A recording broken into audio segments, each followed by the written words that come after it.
Warga di 13 Ulu, tepatnya di Lorong Beringin, diaboka dengan adonyo tojoi ko ulo piton yang ada di halaman rumah warga. Di mana temuan ulo piton tersebut berawal dari adonyo beberapa anak ulo piton yang keliaran.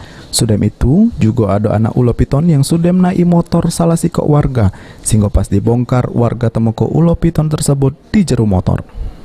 Oleh warga, temuan 7 ekor ulo piton tersebut langsung dimasuk ke jero akuarium punya warga.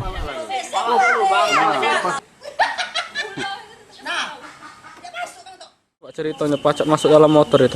Ya, pas kami ini kan lagi mondar-mandir di sini berjalan kan. Nah, nyengok ulo itu naik motor kan. Pas naik motor itu, ya motor ini kan motor budak kontrak di sini kan. Budak itu lagi di dalam kan, lagi pas di dalam. Nah, pas kami ini mondar-mandir di sini, ular tuh masuk dalam motor itu.